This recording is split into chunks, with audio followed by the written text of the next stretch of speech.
स्मृति ईरानी जी आवे और हम सबका अपना स्वागत करने की कृपा करें।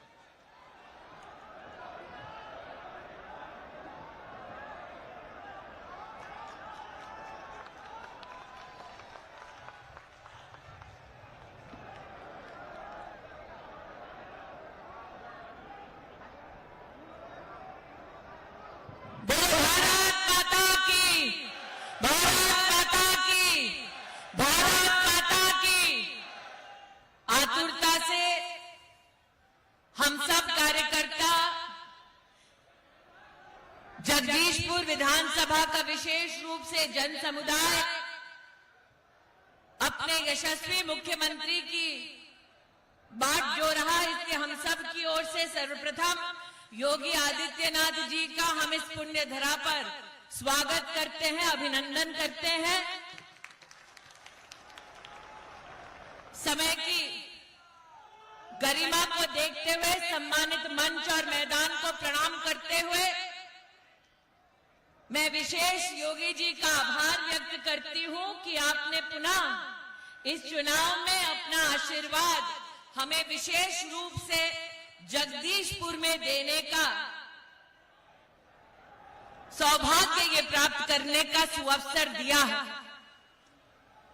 मैंने 2 दिन पहले गौरीगंज में भी कहा कि महाराज ये वो जगदीशपुर है जहां पर अगर हमें हलियापुर जाना पड़ता तो जाम में 4 घंटे बीत जाते।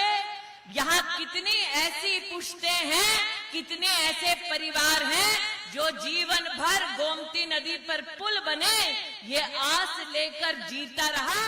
उनकी वर्षों की अभिलाषा को आपकी सरकार ने, आपके नेतृत्व ने पूरा किया। आज उस जनमानस की ओर से आपका अभिनंदन, आभार व्यक्त करती हूं। ये वो जगदीशपुर है जिसमें कांग्रेस का जब यहाँ पर सांसद था जो लापता रहता था लेकिन उसके गुंडे गुमशुदा नहीं रहते थे, शुक्ल बाजार में भागवत की कथा नहीं होने देते थे, BHEL की रोड नंबर 1 पर मंचले हिंदू परिवार की बेटियों को परेशान किया करते थे। आज ये वो जगदीशपुर है जहां पर जब से आपकी सरकार आई प्रदेश में, मोदी जी की सरकार आई देश में, एक भी ऐसा परिवार नहीं जिसका बाल ये गुंडे बांका कर पाए। आज ऐसे परिवारों की ओर से मैं आपका आभार वंदन करती हूं। ये वो जगदीशपुर है जिसमें एक गांव पिपरी नाम का, जिसकी आस्था लोकतंत्र से हट चुकी थी, जिसके नागरिकों को हम सपा की सरकार के सम्मुख जाकर हाथ जोड़कर निवेदन करते रहे कि 30-40 साल से इस गांव की मिट्टी नदी में बह जाती थी, किसानों के घर खेत ढह जाते थे। करबद्ध निवेदन हम कांग्रेस के शहजादे और सपा के शहजादे से करते रहे, लेकिन उन्होंने किसान और गरीब परिवारों का संरक्षण नहीं किया। 2017 में आपकी सरकार बनी और उनकी 30 साल पुरानी मांग को पूरा करने में आपने क्षण भर की देरी नहीं की। आज उन परिवारों की ओर से आपका अभिनंदन करती हूं। हम सब योगी जी का भाषण सुनने के लिए आतुर हैं। योगी जी, ये मेरा सौभाग्य है कि आप सीधा काशी में प्रधानमंत्री जी का नामांकन करके यहाँ पर पधारे हैं और अमेठी में हमारे राष्ट्रीय अध्यक्ष जगत प्रकाश नड्डा जी भी पधारे हैं। आज एक कार्यकर्ता के नाते ये मेरा अभिमान है कि राष्ट्र की उत्तम प्रदेश के उत्तम मुख्यमंत्री आज विद्यमान है और विश्व की सबसे बड़ी राजनीतिक दल के राष्ट्रीय अध्यक्ष भी आज अमेठी लोकसभा क्षेत्र में पधारे हैं। ये हम डंके की चोट पर कह सकते हैं कि भारतीय जनता पार्टी के संगठन ने आज अमेठी लोकसभा क्षेत्र में ये देश को प्रमाणित कर दिया कि लोकतंत्र में जमीन पर रहकर जब संगठन और सरकार काम करती है तो बड़े बड़े शहजादों की किले को ढाने की हिम्मत सामान्य वोटर में आ जाती है। आज लोकतंत्र की शक्ति को प्रमाणित करने के लिए, उत्तर प्रदेश को प्रगति के पथ पर ले जाने के लिए और हमारे क्षेत्र को भारत के इतिहास में सबसे पहली बार एक्सप्रेसवे से जोड़ने के लिए भी जगदीशपुर की देवतुल्य जनता की ओर से आपका आभार व्यक्त करती हूं। मंच पर जनता, संगठन, कार्यकर्ता और स्थानीय नेतृत्व की ओर से आपका अभिनंदन और स्वागत करते हुए अपनी वाणी को विराम देती हूं। जय हिंद, जय भारत। बोलो भारत माता की, भारत माता की, भारत माता की। और काशी तक आवाज जाए, बोलो सियावर रामचंद्र की। इस विधानसभा के यशस्वी विधायक आदरणीय सुरेश जी, तिलय विधानसभा के माननीय मयंकेश्वर सिंह जी, आप दोनों लोगों को आइए। सभी लोग जयकारा लगाएंगे। भारत माता की, भारत माता की। माननीय योगी आदित्यनाथ, माननीय योगी आदित्यनाथ। समय की बहुत कम समय है, इसलिए मैं आप सबसे निवेदन करता हूं कि जगदीशपुर की धरती पर सभी लोग खड़े होकर माननीय मुख्यमंत्री जी का ताली बजाकर स्वागत करें।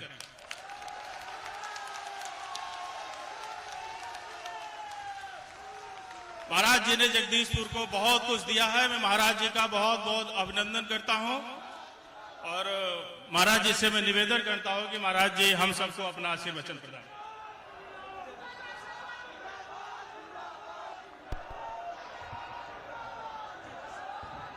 भारत माता की, भारत माता की, भारत माता की। वंदे वंदे वंदे।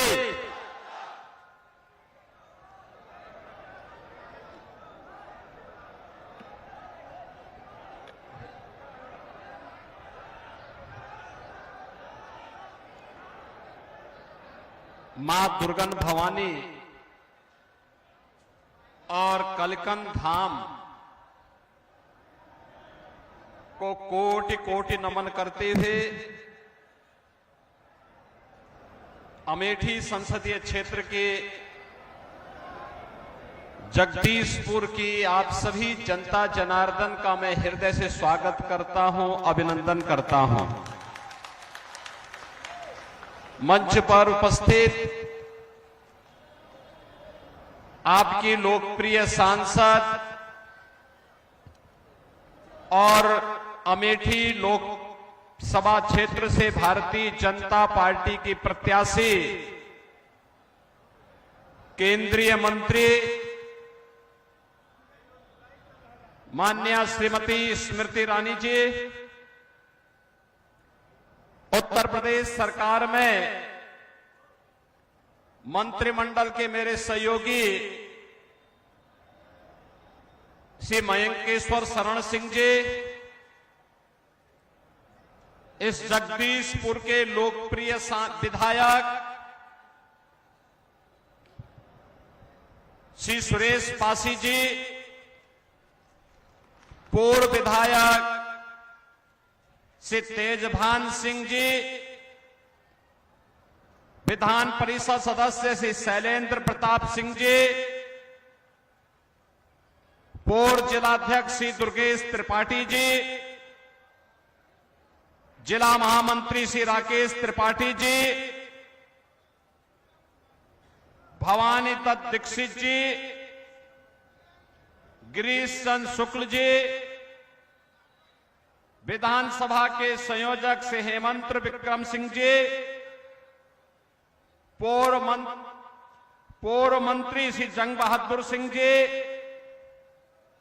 लोकसभा के संयोजक श्री दयाशंकर यादव जी, ब्लॉक प्रमुख श्री राकेश विक्रम सिंह जी और भारी संख्या में जगदीशपुर में उपस्थित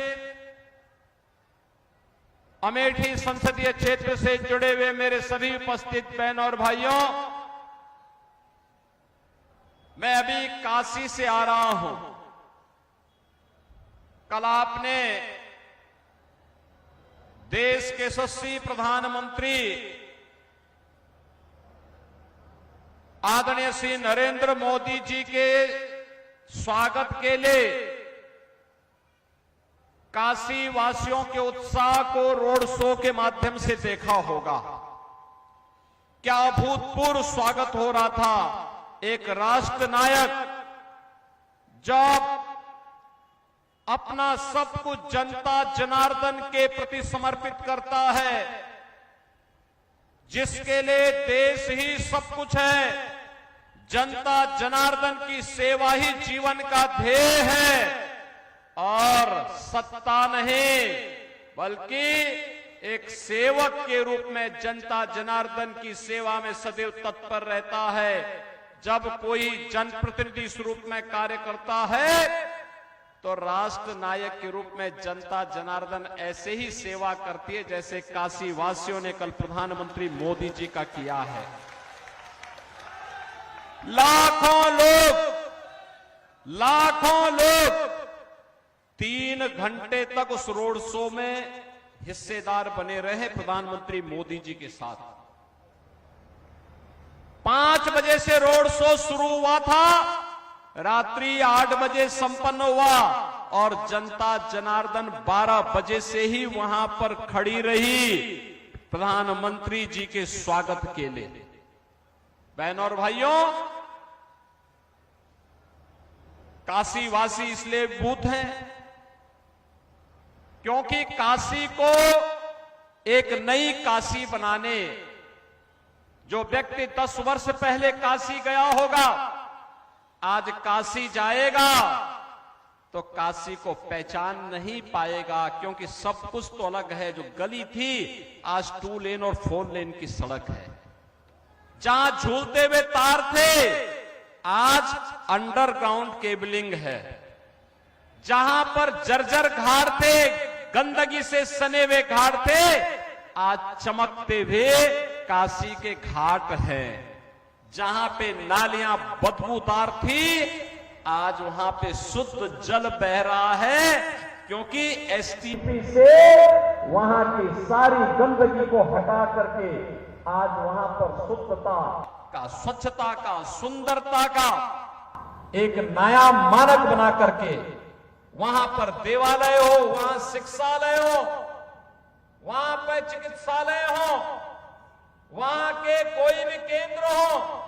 आज अगर आपको देखना हो काशी में जाकर के देखिए, मोदी जी ने 10 वर्ष में करके दिखा दिया कि काशी कैसे होनी चाहिए, संसदीय क्षेत्र कैसे होना चाहिए। और जैसे काशी के लिए किया ऐसे देश के लिए मोदी जी ने किया। बहनों और भाइयों, एक प्रधानमंत्री मोदी जी उन्होंने काशी को चमका के रख दिया। और एक अमेठी में भी तो आपने प्रधानमंत्री चुना था, क्या दिया अमेठी को? जिला मुख्यालय तक नहीं दिया, कनेक्टिविटी भी नहीं दी। 4 लेन की बात तो दूर, 4 लेन की कनेक्टिविटी एक्सप्रेसवे के माध्यम से तब आपके पास आई जब यही सुरेश पासी और मयंकेश्वर सिंह मेरे पास आए थे। उन्होंने कहा कि एक्सप्रेसवे को हमारे यहां से लेकर के चले जाइए, तो हमने कहा जरूर जाएंगे। जब स्मृति ईरानी जी ने हमें कहा कि नहीं, मेरे क्षेत्र को भी एक्सप्रेसवे के साथ जुड़ना चाहिए, मैंने कहा क्या होगा इससे? उन्होंने कहा उससे होगा क्या कि हमारे जगदीशपुर वासी यहाँ के जो नौजवान हैं, इन नौजवानों को नौकरी अपने घर के पास मिल जाएगी, वहां पे औद्योगिक क्षेत्र विकसित होगा और किसान की जमीन का दाम कई गुना बढ़ जाएगा। बहनों और भाइयों, तब आपको एक एक्सप्रेसवे मिल पाया। मेडिकल कॉलेज नहीं बन पाया था। आज भाजपा की सरकार आपकी अमेठी में मेडिकल कॉलेज का निर्माण कर रही है। जिला मुख्यालय का निर्माण हमारी सरकार कर रही है। पुलिस लाइन का निर्माण हमारी सरकार कर रही है। डिस्ट्रिक्ट कोर्ट का निर्माण हमारी सरकार कर रही है। हर घर नल की योजना के साथ यह भारतीय जनता पार्टी की केंद्र और राज्य के डबल इंजन की सरकार करा रही है। और यही नहीं, जो पेशेवर गुंडे और अपराधी थे, उन गुंडों और अपराधियों का इलाज भी यही सरकार कर रही है। और बहनों और भाइयों, मुझे कहने में संकोच नहीं, यहां के लोग तो 1 जून 2 जून भूखों रह सकते हैं, लेकिन राम को नहीं भूल सकते, राम को नहीं भूल सकते, क्योंकि अवध क्षेत्र है। यहां के तो रोम रोम में राम बसे हैं, राम के बगैर उनका कोई काम ही नहीं है। ऐसे लगता है जैसे रामलला से उनका रिश्ता पुश्तैनियों परिवार का रिश्ता है, और ये परिवार का आपका जो रिश्ता है, यही रिश्ता आज भारतवासी भी प्रभु राम के साथ जुड़े हुए हैं। आप जिनको पहले चुनते थे, वे राम को नकारते थे, राम को अपमानित करते थे, राम के बारे में अलग टिप्पणी करते थे, हमारे ही वोट से हमारे खिलाफ, हमारी ही आस्था के खिलाफ बयानबाजी करते थे, हमारे वोट से चुना जाते थे और अमेठी के बाहर जाते थे, अमेठी के लोगों को कोसते थे। हमारे वोट से चुने जाते थे, देश के अंदर सरकार बनाते थे और आतंकवाद को फिर हमारे रामलला पर हमला करने के लिए आतंकवादियों को प्रेरित करते थे। हमारे वोट से चुने जाते थे और जनता जनार्दन के लिए आने वाली योजना में डकैती डालते थे।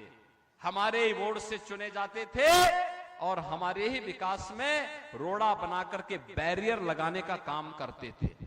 बहनों और भाइयों, पहली बार देश देख रहा है मोदी जी के नेतृत्व में, देश सुरक्षित है, दुनिया के अंदर सम्मान बढ़ा है, विकास के बड़े बड़े कार्य हो रहे हैं, highway, railway, metro, IIT, IIM, triple IT, AIIMS, Raebareli का एम्स मोदी जी ने दिया। और अब तो अमेठी में दुनिया की जो सबसे अच्छी राइफल AK-203 क्लास्कोप की ये जो राइफल है, दुनिया की अब की सबसे अच्छी राइफल है, जो रसिया के साथ मिलकर के भारत बना रहा है। यह अभी अमेठी में मोदी जी ने लगा करके उसका उद्घाटन भी किया। ये कांग्रेस और समाजवादी पार्टी के लोग यहां के नौजवानों के हाथों में तमंचे पकड़वाते थे।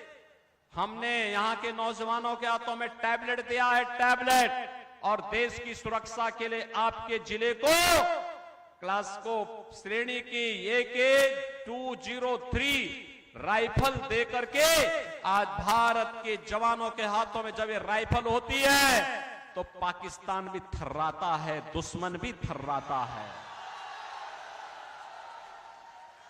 वह भी थर्राता है, उसको भी भय होता है।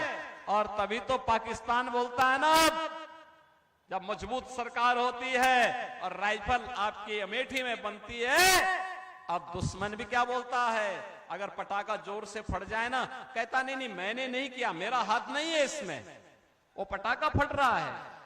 पहले एक कांग्रेसी क्या बोलते थे, समाजवादी पार्टी के लोग पहले जब उन्हें समर्थन करते थे तब वो क्या कहते थे, कोई आतंकी घटना घटित होती थी, कहते थे आतंकवादी सीमा पार के। अरे सरकार कैसी, जब वो समस्या का समाधान न कर सके। मेरा ये मानना है, मोदी जी का मानना है, सरकार किसी समस्या के लिए, समाधान के लिए ना नहीं कह सकती। अगर जनता जनार्दन कह रही है कि यहां पुल बनना है, हर हाल में बनना है, उसको बनना ही है। जनता जनार्दन अगर कहती है कि हमारी अमुक समस्या का समाधान होना है, तो वह होना ही चाहिए, ये सरकार का लक्ष्य होना चाहिए। न कि ये बोलते हैं कि अरे आतंकवादी तो पाकिस्तान से हैं, फलाने देश से हैं, हम क्या करें। अरे तुम्हारे हथियार कब के लिए रखे गए, जाओ घुस करके मारो ना वहां पे जाकर के। लेकिन मारने के लिए हिम्मत होनी चाहिए ना, और जब हिम्मत होती है तब आस्था का सम्मान करने के लिए रामलला विराजमान होते हैं, और माफिया, बड़े बड़े माफिया जो पहले सरकारों का संचालन करते थे, उनका राम नाम सत्य है की यात्रा भी निकल जाती है।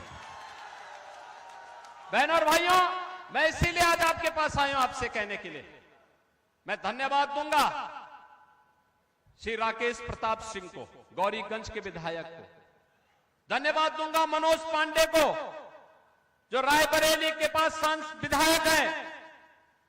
इन्होंने समाजवादी पार्टी से इन्होंने विद्रोह किया। कहा जब समाजवादी पार्टी ने अयोध्या में रामलला की विराजमान होने के बाद, जब मैंने प्रस्ताव रखा कि भाई चलो सभी विधायक एक साथ अयोध्या में दर्शन करते हैं, इन सभी विधायकों ने समर्थन किया था, लेकिन समाजवादी पार्टी के नेता अखिलेश यादव ने कहा कि नहीं, हम राम मंदिर का विरोध करते हैं। तो इन विधायकों ने कहा नहीं, जो राम का विरोध करेगा हम उसका साथ नहीं दे सकते, और इन्होंने समाजवादी पार्टी से नाता तोड़ दिया। कहा कि भाई हमारा तुमसे कोई संबंध नहीं। इन्होंने पहले ही कहा, इन लोगों ने कहा कि राम से हमारा जन्म जन्मांतर का संबंध है, हमारे पूर्वजों का संबंध है, पीढ़ियों से हमारा संबंध है। हम भूखों रह सकते हैं लेकिन राम को नहीं छोड़ सकते, राम के बगैर हमारा काम नहीं हो सकता है। और बहनों और भाइयों, मैं परसों गौरीगंज गया था, क्या अपार इसने वहां के लोग भी भाजपा को दे रहे हैं, और इसीलिए आज मैं आपके पास आया हूं। बहनों और भाइयों, आप सोच सकते हैं, एक सरकार कांग्रेस की थी, कांग्रेस की सरकार, जनता जनार्दन गरीब भूख से मरता था, गरीब उपचार के भाव में दम तोड़ता था, गरीब के पास मकान नहीं होता था, गरीब के पास शौचालय नहीं होता था, गरीब के पास एलपीजी का सिलेंडर नहीं होता था, किसान आत्महत्या करता था, नौजवान पलायन करता था।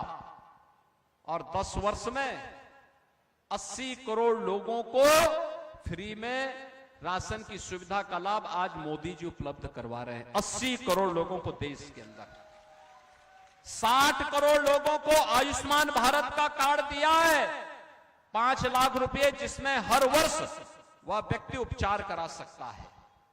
बहनों और भाइयों, यही नहीं, 50 करोड़ गरीबों के जनधन अकाउंट खुल गए। स्वर्गीय राजीव गांधी कहा करते थे ना कि 1 रुपया भेजते हैं लेकिन जमीन तक तो केवल 15 पैसा ही जाता है, बाकी 85 पैसा ये सब कांग्रेस के गुंडे और दलाल खा जाते थे। यही तो उनका कहना था, यही पीड़ा थी।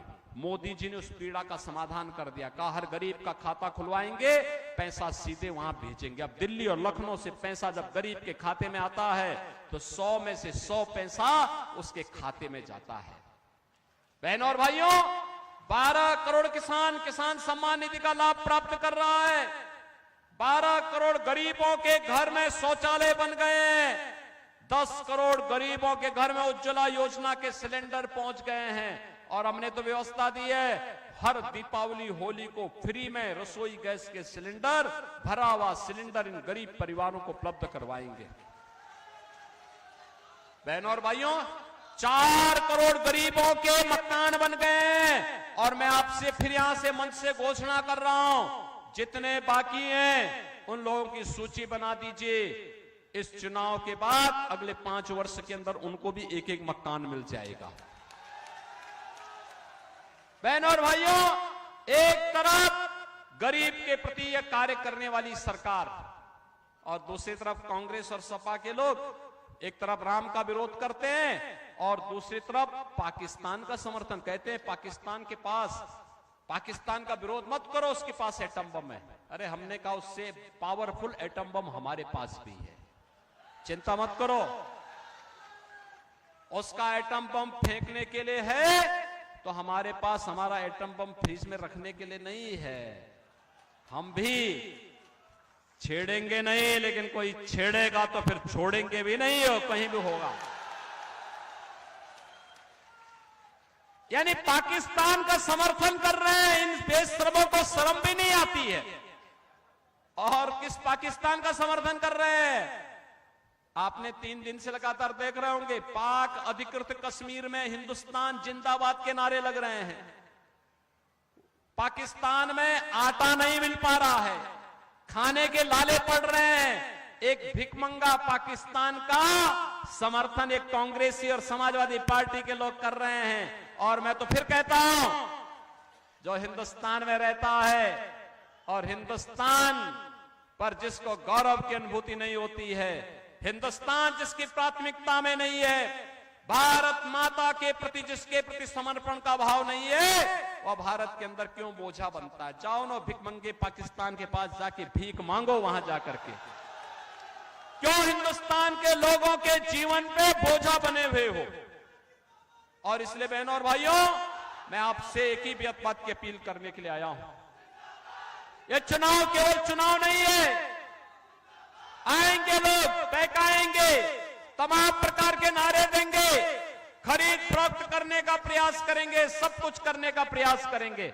मेरी तो आपसे एक ही अपील है, ये चुनाव केवल चुनाव नहीं है बहनों और भाइयों, ये चुनाव आपके लिए, अपनी वर्तमान और भावी पीढ़ी को बताने के लिए भी और उनके भविष्य को संवारने का भी एक अवसर है। बताने का अवसर ये है, बताने का अवसर ये है, आपने अपनी वर्तमान और भावी पीढ़ी को आप बता सकते हैं। कहते सकते हैं जब रामलला अयोध्या में विराजमान हुए थे ना, उस समय हमने यह दृश्य देखा था और ये हमारे कारण हुआ। आप ये बोल सकते हैं बहनों और भाइयों, मोदी और योगी के पास अगर आज एक ताकत है कि 500 वर्ष की समस्या का समाधान कर सकते हैं, ये ताकत कहीं और से नहीं, इस ताकत के दाता आप हैं। आपने ताकत दी है। अगर आपने जगदीश पासी को, सुरेश पासी को नहीं जिताया होता और स्मृति ईरानी जी यहां से सांसद नहीं होती तो क्या हमारे पास ताकत होती क्या? अरे जब एक एक विधायक चुना जाता है, एक एक सांसद चुना जाता है, वही तो हमारी ताकत है। और वह ताकत थी, हमने 500 वर्षों के कलंक को समाप्त करते हुए अयोध्या में रामलला को विराजमान कर दिया। अरे ये पीढ़ी तो धन्य हुई है। आने वाली पीढ़ी को भी बता पाएंगे कि देखो हमारा भी योगदान है, क्योंकि मैंने भी कमल चुनाव चिन्ह पर अपना ठप्पा लगाया था, मोहर लगाया था, ईवीएम का बटन मैंने भी दबाया था। और लोग तो सुधरेगा ही सुधरेगा।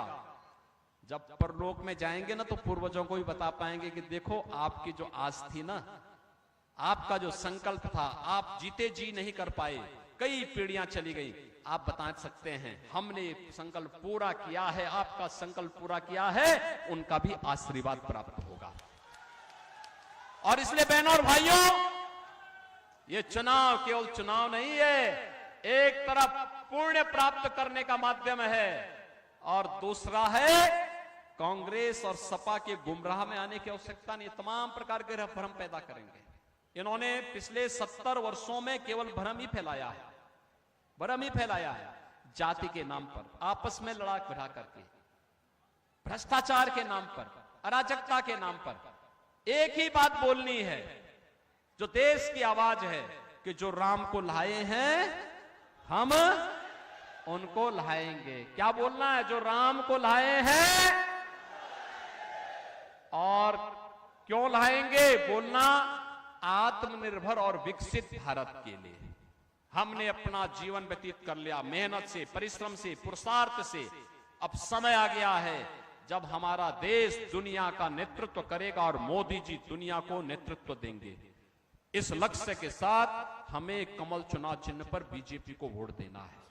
और इसीलिए बहनों और भाइयों, मैं आपके पास आया हूं आपसे कहने के लिए, यहां से कांग्रेस के शहजादे राहुल गांधी आए हैं राहुल गांधी के प्रतिनिधि चुनाव लड़ने के लिए आए हैं। आप सोचो क्या कर पाएंगे वो? कुछ बस का ही नहीं, उनके बस का नहीं है, कुछ नहीं कर पाएंगे। और ठीक बात है, घूम रहे होंगे, सब कुछ कर रहे होंगे, लेकिन कोई विजन अपना नहीं है, कोई लक्ष्य नहीं है। और इसलिए बहनों और भाइयों, मैं आपसे अपील करने के लिए आया हूं। भारतीय जनता पार्टी ने केंद्रीय मंत्री श्रीमती स्मृति ईरानी जी ने आपके पास प्रत्याशी बनाकर के पुनः भेजा है।